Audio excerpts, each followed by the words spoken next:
Sa mga naghahanap ng kakaibang adventure, bakit di nyo subukan ang pamasyal sa makasaysayang Intramuros, Maynila ng nakabisikleta?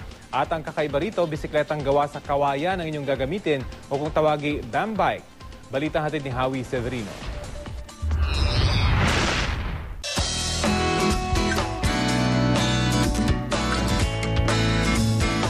Matagal na ako nagbibisikleta rito sa Maynila, pero ngayon lang ako sasali sa isang bike tour. Dito sa Intramuros, kasama si Brian McClelland.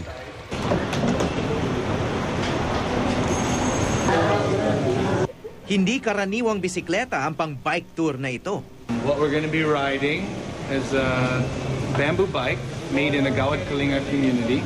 It's handmade with Philippine bamboo and the joints are made with abaca fiber. Nagsimula ang Bambike Eco Tours noong Abril. Layunin daw nitong ipakita ang ganda at kasaysayan ng Intramuros, pati na rin ang benepisyo sa kalusugan at sa kalsada ng pagbibisikleta.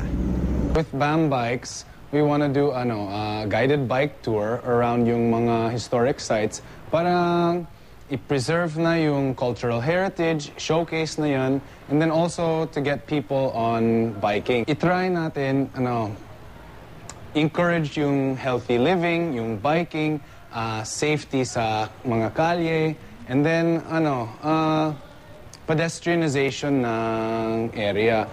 Pero dahil wala pang bike lane sa Intramuros, kailangan ng iba yung pag-iingat ng mga siklista. Lalo pat kasabay sa kalsada ang iba't ibang sasakyan. Nakakatakot po at first since parang anytime pwede ka nilang masangga, mabangga. Pero magaling naman yung tour guide eh. Paano kalaking challenge itong ginagawa mo dito sa Pilipinas? Medyo mahirap mag-bike dito. So at least within Intramuros, we can try na maliit ng testing ground. Kailangan ng infrastructure. Importante naman yan na may bike lanes. And then, kailangan ng education para sa lahat for bike, respect na lang. Respect na lang para sa bicyclists. So, we can encourage na yung greener growth. Pero ang pagbibisikleta, angat sa bilis at ginhawa sa biyahe.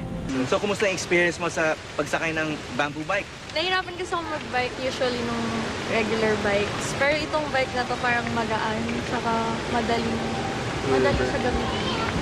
Madali naming nalulusutan ang makikitid na kalsada at nakakaakyat pa sa ilang bahagi ng Old Wall ng Intramuros. At the Baluarte de San Diego, that was the main defensive position between Bagumbayan and the main part of the fort. Bahagi rin ng tour ang pagbisita sa Rizal Shrine at paglusong sa mga dungeon. Okay, may mga bahagi ng tour na hindi na kami nakabike kasi kailangan lusungin itong mga makikitid na daan dito sa dungeon ng Fort Santiago.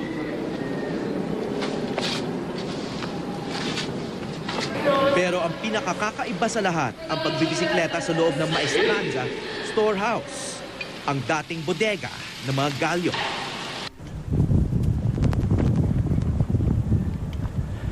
Ngayon lang ako nag-tour, nakabisikleta rito sa Maynila. At ang masasabi ko lang, ang dami kong nakita. Dahil mabilis ang takbo namin, hindi kami na traffic, pero kahit saan pwede kaming huminto, kahit saan pwede kaming pumarada at maglakad din. Howie Severino, GMA News.